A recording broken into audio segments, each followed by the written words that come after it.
And we are now live. Welcome to another episode of Live with Marcel and Kilani. And today we have a special guest from Hong Kong.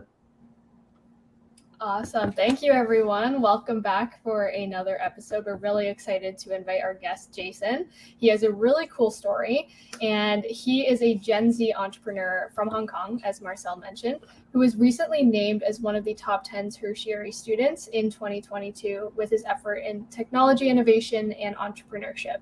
So he runs a company called Qualify, which is an edtech startup providing pioneer AI learning solutions for students. It aims to optimize learning effectiveness and make learning enjoyable through AI personalization systems and gamification. I've spoken to Jason extensively about his company, and it has a very fascinating story. So we are really excited to share his personal story and his professional story as well, as his company takes a really unique approach. They only hire young talent, making Jason not only a Gen Z leader himself, but also an expert in leading them. So welcome, Jason. Thank you for joining us. Hi, Hilani. Thank you for inviting. So excited to share today. Awesome. We're super excited to have you. So just to kick us off, do you want to tell us a little bit about yourself? Yep, sure. So maybe I can introduce a bit about the startup I'm working at. So it's actually an edtech startup, and we're currently utilizing different AI tools to redefine how people study. Because in Asia countries, a lot of students, they are under a very pressurized education system, and they need to cram a lot of exercise books, etc., to get a few scores higher. So what we're trying to do here is to automate and digitalize everything, and making the whole process more convenient, more effective, and also more fun for students. So that's something we're trying to work out to do. And yep, so I've been leading this startup since around 1 to 2 years ago, and I'm really someone who is very entrepreneurial. I like to explore different innovative ideas, and yep, so I'm really excited to share some of my experiences, as you have mentioned, in leading agencies, as well as how we can actually motivate them to work together in the workplace. I think this is something very interesting to discuss because we're aware that Gen Zs would, moving forward, they will become the majority of the workforce, and it's important that we know the optimal ways that we can actually work together effectively and motivate them in the workplace. For sure. And I think this is such a relevant topic right now. As you mentioned, Gen Zs are coming into the workforce, and then over the next 10, 15 years, maybe even less than that, it's pretty much going to be all Gen Zs. And Gen Zs are eventually going to be in the leadership positions, running companies, managing change. So it's time to really put the focus on the young talent right now and build them up to where they need to be. Yeah. So being a young leader and leading young people yourself, what do you find Gen Zs want in a leader in a company culture? Okay, so I think Gen Zs, there's a lot of stereotypes, and I think some of them are actually true. So a few facts about Gen Zs, I think, like after some observation, and me myself being a Gen Z, I do think it holds true. So firstly, Gen Zs, they grew up in a very resourceful environment, and they actually they have a very supportive environment. People are very encouraging, and that's actually altered a lot of how they look at things and how they work. So in a workplace scenario, they will really need a lot of positive encouragements and a lot of supportive teammates together in order to motivate them. So instead of just delegating a lot of tasks to them and asking them to finish them and pressurizing them, what they want is to have a very vibrant workplace, a very good work culture where people are very supportive. And these are something that Gen Zs look at a lot, instead of merely salary or benefit that maybe motivates the previous generations more in terms of in the workplace. So I think this is something that we will need to be very aware of, because a lot of companies, especially the most traditional ones, they are not as dynamic in terms of shaping and changing the work culture, and more like adopting a very traditional way of motivating their employees. But then work culture is actually something very important, that not only for startups or SMEs, but even I think for larger corporates, they should gradually adopt different strategies in exciting their employees and the workforce. So this is something the Gen Zs particularly like. And also another point is that I think that Gen Zs emphasize a lot of the personal differences. So we see each other as unique. We have our own strengths and weaknesses. We have our own edge, and it would be great if the company actually embraces our own personal differences and celebrates it by allowing us to work at something that we're good at with our own style. So instead of trying to standardize everything, right? A lot of companies, definitely for the operational effectiveness, it's easier to um, make it the same for everyone. Everyone follows the same workflow, the same process, having the same standards.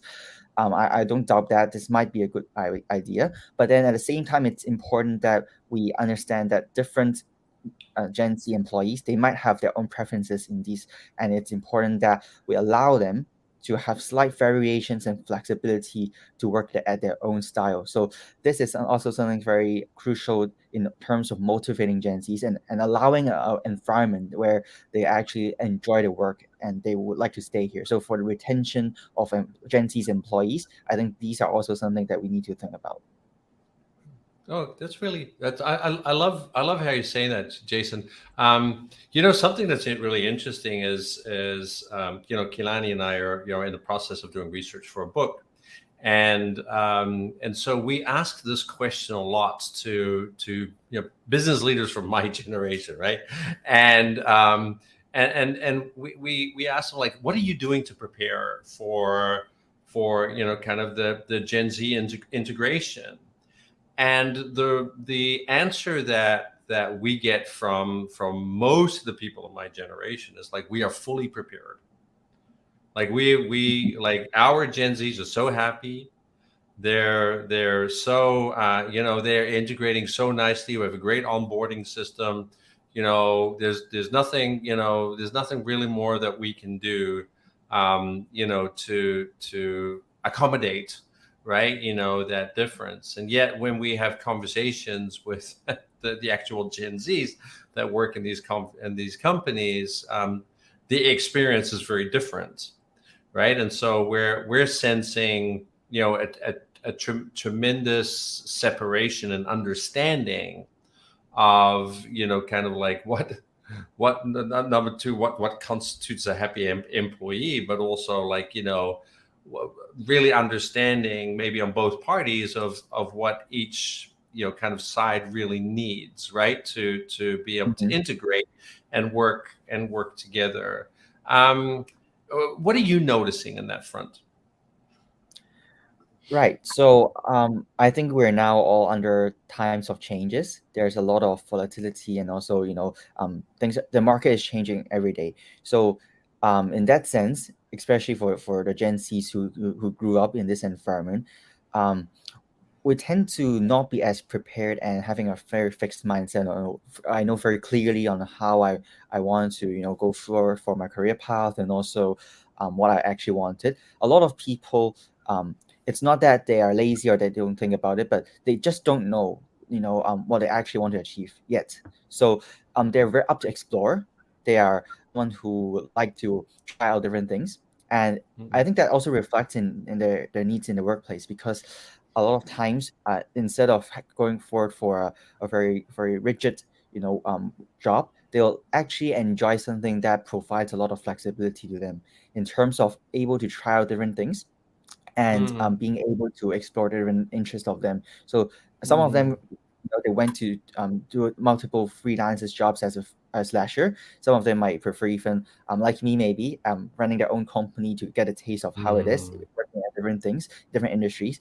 So yeah, I guess this is definitely a trend we can see in Gen Zs, that maybe stability or a very clear mindset on what they wanted to achieve is not really as similar as before, and they're more adventurous in terms of trying different things. Yeah. It almost sounds to me like when I speak to senior leaders, right, in organizations, one of the greatest, I guess, emotions that dictates decision making for the vision of an organization is fear, right? And that fear, a lot of fear driven decisions come from a need for control, right? Where generally, senior leaders see themselves as kind of like, the captains of a ship, so to speak, and they need to steer that ship. And so there needs to be a degree of control. And one of the fears that I sense is a lack of control, right? Is that, yeah, but if we're not in control, right, then everything is going to go haywire, right? Things are going to, things are going to go crazy, things are going to go nuts, things are going to break down because we're not in control of how the system is working. And I think what you're saying is that, the Gen Zs look at it more from, they don't want control. Number one, they don't want to be controlled.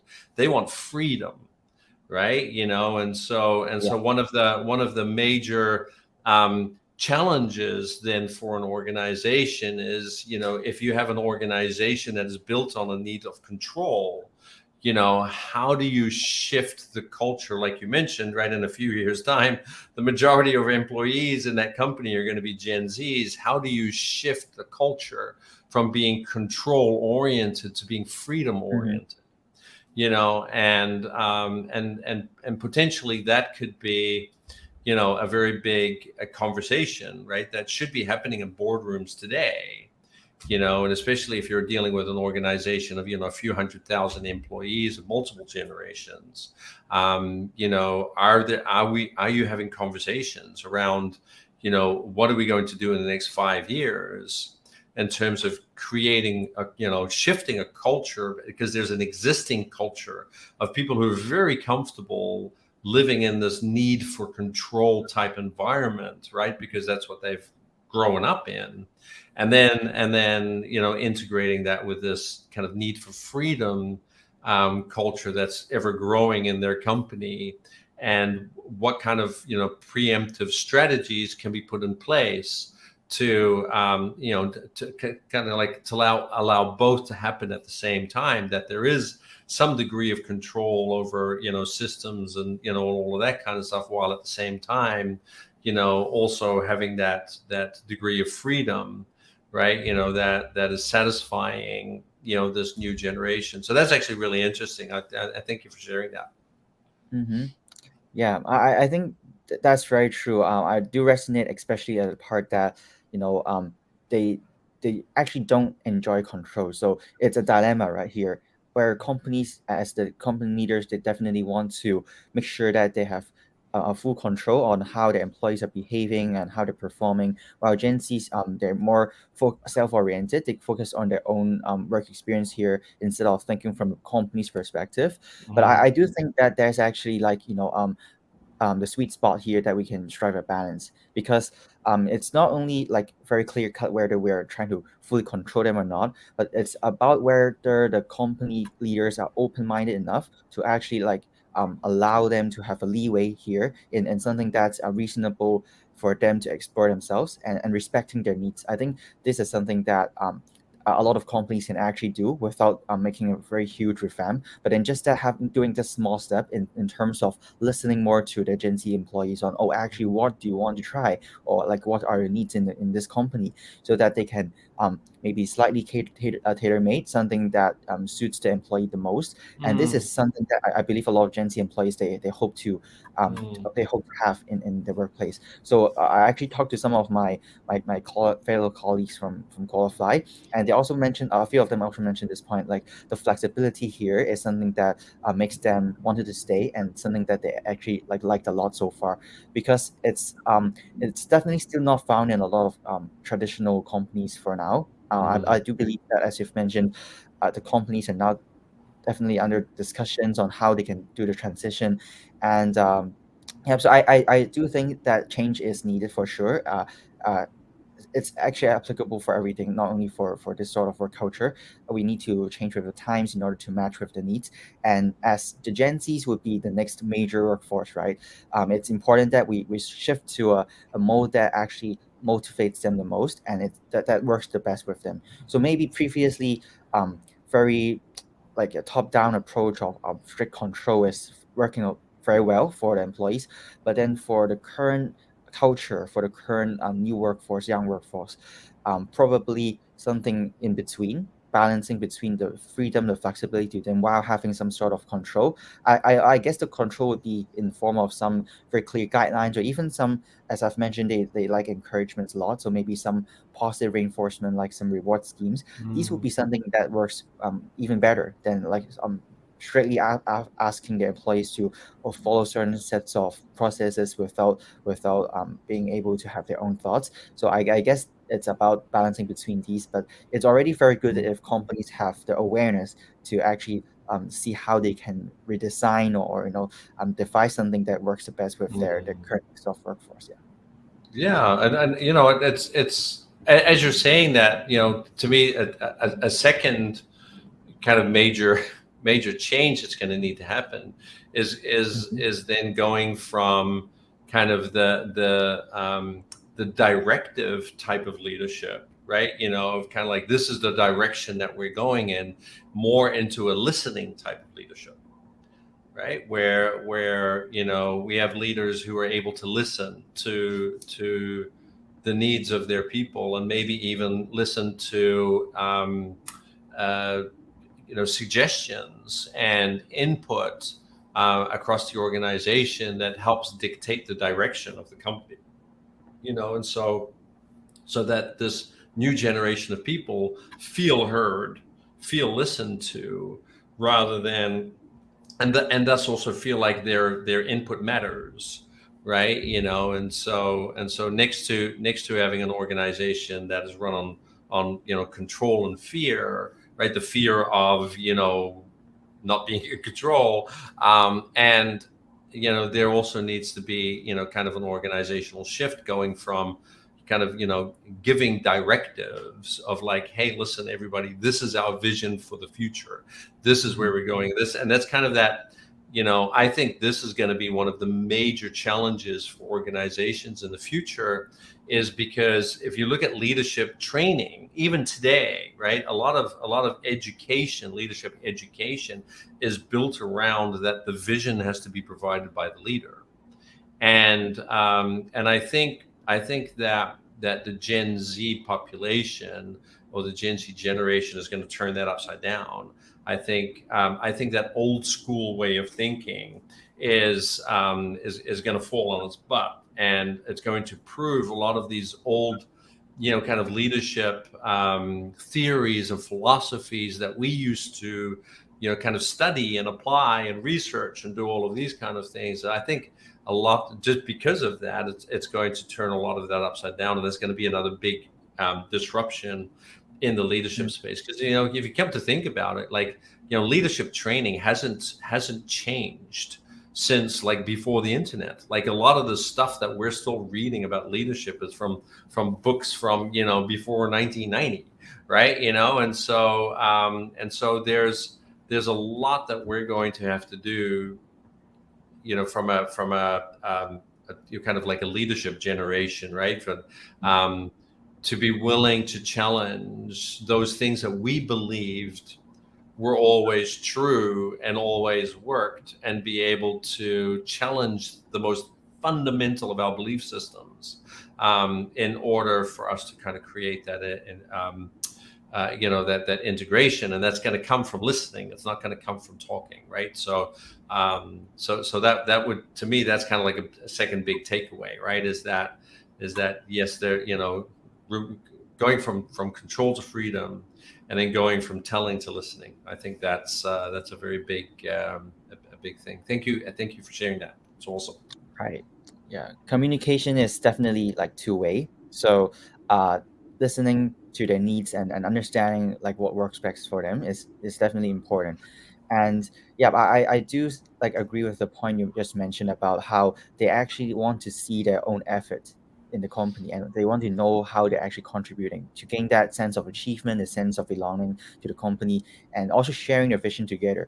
So I guess before, it's more on a top-down approach where it's fully about the company leaders. They're like passing down on the culture and what should be done. But then now I think Gen Zs, they also they enjoy a lot if they have the opportunity to also take ownership in something and being able to voice out their own innovative ideas or suggestions to the company, and not only able to share, but actually they see that the firm is willing to partially maybe to follow through their suggestions if it works, or at least to listen to them. So this is something that a lot of companies they missed out. I believe if the companies they can spend more time to provide something hands-on for the, even if they're very young talents or they don't have much experience, but then probably they still have their own specific ideas and something that the company have not thought about. So it's important that they appreciate the voices of all employees, no matter they're seniors or even for juniors.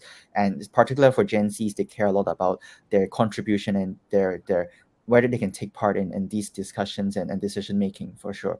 So yeah, I do think again balance is important. It's not about Gen Zs can take over everything and decide everything, but then it's the gesture whether they can at least have the platform and the channel to voice out something.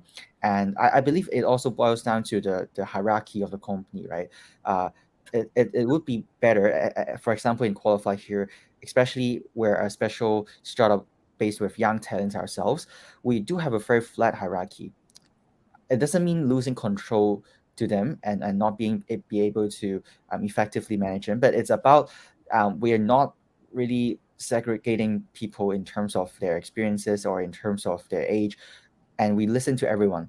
As long as they make valid points and something reasonable, we do try to take their advice. So this sort of mode of work is also highly enjoyed by the people in Qualify here. And I do think it works pretty well with Gen Zs because that's fulfilling their sense of achievement in working in this company. Yep. And we do like let them know very regularly on how their work, no matter if it's just something administrative or something small, but how it actually really contributed to the bigger picture as in the whole company, and how we're growing with same vision together. So I do believe it's important for motivating Gen Zs in terms of letting them know how they have been doing and how significant the work has been, and also being able to bond them together and like more like a family instead of just merely an employer-employee relationship. So we're hoping to gather them together, motivate them, and communicating to them that we're all striving towards the same value, same mission, same goal. So this is I do believe it's very important in motivating Gen Zs as well. Yeah, you both have made a number of great points about what makes Gen Zs different and also how to potentially adjust to their preferences at work. And you touched on this a little bit with the flatter hierarchical structure, but I'm really curious, what kind of changes are you making at your company, or what have you done differently to adjust for these different needs of Gen Zs? Mm-hmm. Well, I do believe the whole structure design or the whole work culture is actually designed with the context in mind that we have a lot of young talents. They might be not as experienced, but then they're highly creative. They also are like at the very front end at the whole trend nowadays. For example, like the generative AI, etc. The Gen Z, the young talents, will be someone who knows the most about these, right? They're following the trends. So with this unique unique talents here at the talent pool here, and also the culture here, what we're trying to do is to design different processes that highly engages them in co-creating together, right? So I do believe one of the interesting point is, instead of treating people as employees, so even as the founder of this company, I do try to like develop some sort of personal relationships with them. And I do think like in a healthy way for sure, but then I do think it's very important because as mentioned, Gen Zs, they don't merely look for a stable job. They don't only look at the salary and benefits, but they also want to be having a very enjoyable work environment where they can be somewhat like I'll use the term a partner, right? Not entirely a friend, but then a partner where they can like strive together towards what they're working at, and they will feel very motivated. So I do think I got some inspiration from one of my past experience working at Starbucks, because if you know, Starbucks is well known for having very good employer branding. They're calling their colleagues, partners together, but not just the name, but also the relationship there. It's very, very special. They have a strong bonding. And I do believe this is definitely something Gen Zs enjoy a lot. And if companies can really take some initiative to flatten the hierarchy a bit, and also again letting them to have a bit of more ownership in different things that doesn't impact the whole process a lot, it will be great because they can see themselves as not just a very newcomer in the company, not being able to do anything, but actually they are also a very important asset valued by the company, and that their relationship with the colleagues and even the senior management could be less distant. And they can be very close with them, and they can be fully engaged in this company in terms of the culture. So I do think that's something that's probably quite new, quite unique, and we're trying to be at the forefront at this part where we do see the Gen Z employees is very effective under this sort of relationship approach. That's really cool. And I want to say a huge kudos to for taking a leap and trying that, knowing, both in your own experience as a Gen Z and having experience leading them to having the courage to actually do things differently. And as a result, seeing the benefits and seeing how much better they're reacting to it, your company's reacting to it. And why is it that Gen Zs have such different preferences from the previous generations? Well, again, I think it's actually how they grew up, right? The environment is very different. So, for example, they're more tech savvy because they're digital natives, and the resources. It's a whole new market, right? And things are changing very rapidly nowadays in terms of the whole market. What's happening? New technologies. They're just rapidly coming in, and this has shaped how the Gen Z employees, their expectations, and also what they're looking for, right? So previously, probably when there's less resources in society, the employees, they just want something stable. But then for now, because the Gen Zs themselves, they probably have more resources and more access to different things. For example, the internet is really changing how things are since they're born. So what they're looking for might be to the next level. They will be hoping, having higher expectations in different aspects in the workplace, and that's something that we need to be aware of because in terms of different companies, especially in the same industry, in order to attract the talents, it's about how not only how competitive the salary package is, but also how you build your employer branding, how you communicate the special work culture here to engage them, to attract them. So in terms of attracting talents, I do believe this would actually help a lot also as well. So it's not only about making an environment very enjoyable or effective for the Gen Zs, but it also helps indirectly with the talent acquisition and also retention. Great. And I'm going to ask the big question here when it comes to the Gen Z discussion. And that is it worth a leader's time and energy to actually make these adjustments for the new generation? Yeah, I definitely, I do think so, because uh, definitely I do think different companies, they have different priorities. Maybe they're in different scales. They have different flexibility level in order to how much of changes they can make. But then eventually, if you think about it, the future is the Gen Z workforce, and maybe like 2 decades later on, Gen Z is already outdated, right? We have the next generation would have new needs, and it's about the mindset of being very fluid, very, very adaptive in order to suit with the workplace here. So in terms of the talents, in terms of the workforce, if that's how the young talents works the best, right? If that's what they need, then theoretically every company, they should eventually be able to shift to this new normal in the workplace where it's able to engage with the Gen Z or employees and help them to work to their optimal performance. So it's actually also benefiting the companies themselves in the end. It's not only about having extra cost and extra time effort in changing the culture or shaping the how employee branding is, but it's also eventually motivating their majority of the workforce in the future and helping them as a company to perform better with utilizing the creativity and also the novelty of what values the Gen Z employees can bring to the table. So yeah, I do think that it worth experimenting. I still do think, like, for Gen Zs, They're still changing a lot, and it still works a lot of trial and error. It takes time, so it's not about whether we're doing it or not, but it's about having the open-mindedness to experiment with the employees and communicating, as we've just discussed earlier, listening to them and trying to formulate different strategies. So I do believe it's this ongoing process where we can eventually shift to a mode of work where employees, especially the younger talented Gen Zs nowadays, they found very engaging. They find the motivation working here, and eventually that's how companies can perform better, right? Definitely, yeah. And you've mentioned a number of great changes that companies can make and that Gen Zs can make as well. And I really like that you mentioned the coming generations beyond us as well. And I think that that's why this is such an important step for us to make in organizations, is that it's not just about adjusting to the Gen Zs, right?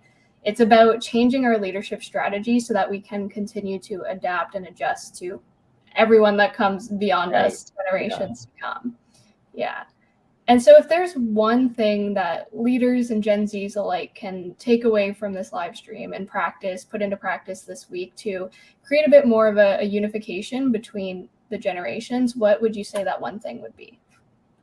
Yeah, I would say sometimes maybe, especially for the more well-established companies, they have a very rigid process in terms of everything, including how the new employees are being onboarded, how their whole career pathway is moving up the company's hierarchy.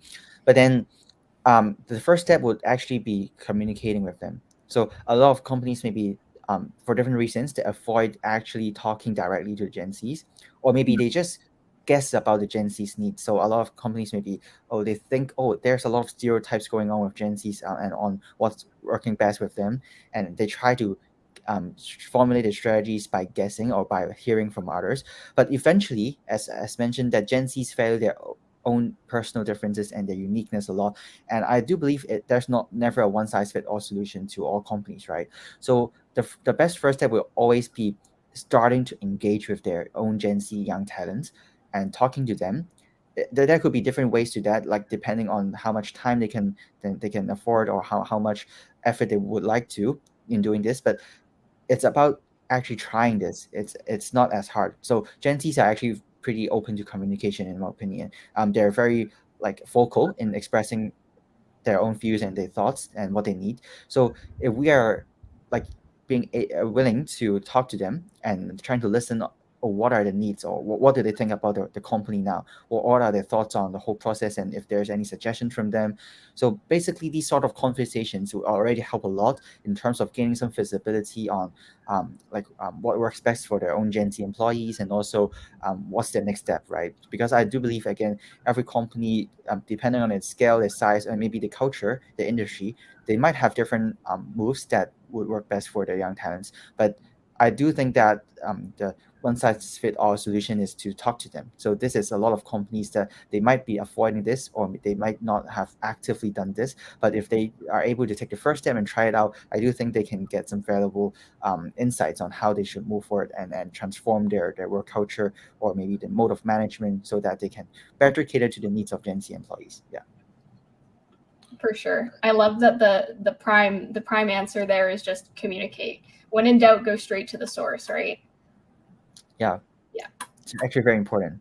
Yes, for sure. And like you said, Gen Zs are open to the communication. And we always joke on all of our past live streams, the end takeaway always comes down to either trust or communication, which go hand in hand with each other. And I love that this is a prime example of just communicate. Because at the end of the day, like you said, every Gen Z is a different thing that they need. Every leader is a different thing they need. Every organization does. And so by communicating, that's the quickest way to figure this out. Yeah. And I think it's also about the frequency as well, because as we just discussed earlier, right? Gen Zs, they are more volatile. They don't tend to have a very clear mindset yet, maybe, especially at this stage when they're still young talents in the workforce. So it's also crucial that we keep on engaging them from time to time to see if they have any changes in their thoughts, and maybe if there are any changes in their own motivation working in the company, right? So we also have some experiences in that. For example, some employees midway they might be losing interest in what they started off working at, but then they have some new goals or new interests that they will actually try something new. So if we don't actively talk to them and having the awareness that we need to keep on understanding their thoughts and their motivation, then we will probably be unable to cater to these sort of needs. So what we did is we try to have some regular conversations with the employees, not only about work stuff, but then also about the personal goals, and trying to, as mentioned, to build some sort of personal level relationship with them, which highly motivates them. And by these conversations regularly, we can understand more about the employees themselves, as well as how we can maybe cater or change how we manage them or the tasks we provide to them in order to have them work at an optimal performance. So it's not only something one-off that we can do and then never change again, but it's an ongoing process moving forward that I believe in general for companies, they should embrace the culture of being very vocal and discussing different things, and also engaging their employees more in terms of both co-creating ideas for the company, and also looking at what their needs is for the young talent. So it's about the ongoing and frequent communication. That it sounds very like just a buzzword, communication, but then eventually there's a lot we can do, and it's about whether companies are willing to execute these sort of strategies in the forefront. Yeah. Awesome. And my last question for today is, where can people connect with you and your company? Yeah.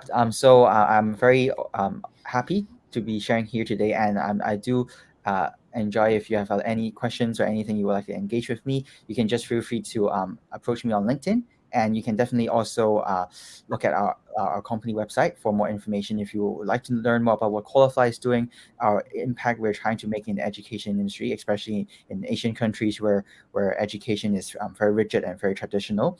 So yeah, feel free to connect with me, and happy to have a chat. Perfect. And I've just put all those links in the comments for all of our viewers. I have Qualify's website and Qualify's LinkedIn page there as well. And right after this, I will go in and get Jason's LinkedIn link as well and put that in the comments to make it easy for you to connect with him. Jason, thank you so much for sharing your story. This was really insightful. And like I've said a number of times too, I think it's really cool the position that you're in, being both a Gen Z leader yourself and leading Gen Zs. Because like Marcel mentioned in the beginning, we have conversations with leaders and we have conversations with people who are in the Gen Z generation. And there's often a dissonance between what they think about each other versus what's actually going on. And having you kind of on the inside in both of those roles simultaneously is a really cool perspective to hear. Yeah, I mean, thank you again for both of you for inviting me to share my own 2 cents here. Definitely, I'm still like having a lot of trial and errors. I'm still testing what works best. But then, yeah, Sure. I do believe it's always about the having an open mindedness that Gen Zs and maybe the senior workforce, they don't actually have so much difference, but it's only about a change in their needs, and slight changes in the work culture will already bridge them together and help them to achieve a very optimal work effectiveness and being able to manage them in a very good way. So yeah, just don't be afraid to address these issues. It's not something that we should be scared of, but then it's something that we should happily embrace the whole new mode of work and how we can and better motivate the Gen Z employees. And eventually, I don't think this is actually a very tough issue. It's something that all the companies can easily address if they're being open-minded enough to make these changes and small steps. Yeah, so thank you. Happy to share.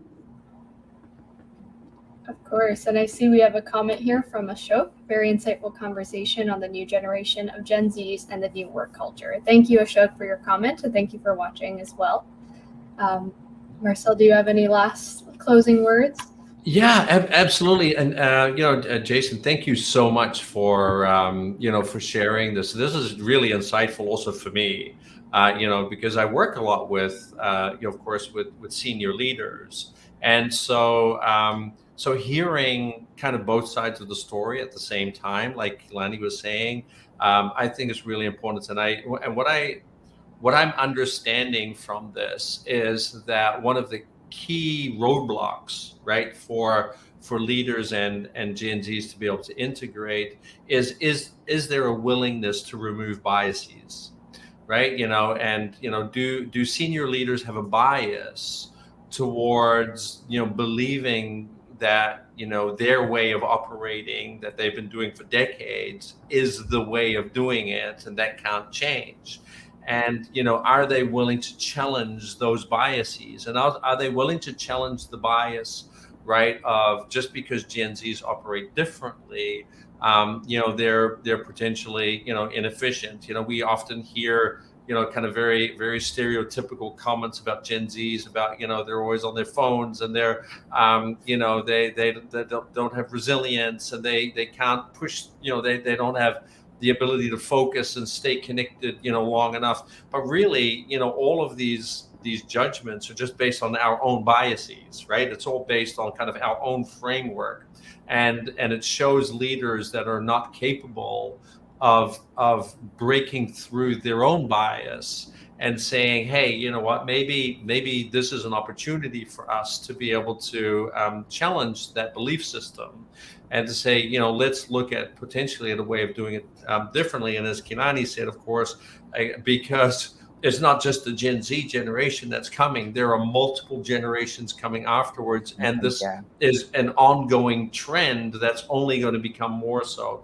And so for people like us who still want to be around in 20 years time, in the industry, we're going to have to be able to challenge a lot of those beliefs that we live in, and that have proven quite successful until recently, and now as we're moving forward could potentially be a dysfunction. And so I find that very interesting. We're kind of like at the cusp of a new revolution, so to speak, in terms of how we lead and how we operate, and it's going to be that willingness to be able to challenge those that's going to be able to make our organization sustain in the future. So thank you for sharing that. That was wonderful and very insightful. And hopefully one day we can bring you on again as a guest for a future show. Especially as your company is growing and expanding, and new challenges that I'm sure you're going to deal with in the future as well. Cool. Sounds great. Thank you. Yeah. Awesome. All right. In that case, thank you to all of our live stream viewers. We appreciate you, whether you're watching live or watching the replay. And as always, let us know in the comment section if you watch live or watch the replay. We always love hearing from you. Give a big thank you to Jason as well, and definitely go check out his company LinkedIn page and connect with him on LinkedIn as well. And as Marcel said, we hope to have you on again one day in the future. Great stuff. Yeah, thank you, everybody. Yeah, thank you to the audience. Thank you, Jason. Thank you, Kilani, for doing an amazing job hosting this episode. I love the interactions that I'm hearing between you guys. It's awesome. So thank you so much. And of course, we will see the audience in our next episode. When is our next one, Kilani? Do you know? Next week, Tuesday at 7 p.m. Eastern Standard Time. So awesome. If you're on the other side of the world, that's 7 a.m. Singapore time, which if you follow us on our Level 5 Partners LinkedIn page, I post a time zone converter for all of our world viewers. So if you ever get confused, just head over to that page and you can find your local time. Awesome. Great stuff. Well, thank you, everybody. That was it from us, and we will see you next week around this time. See you, everybody. Bye. Bye. Bye.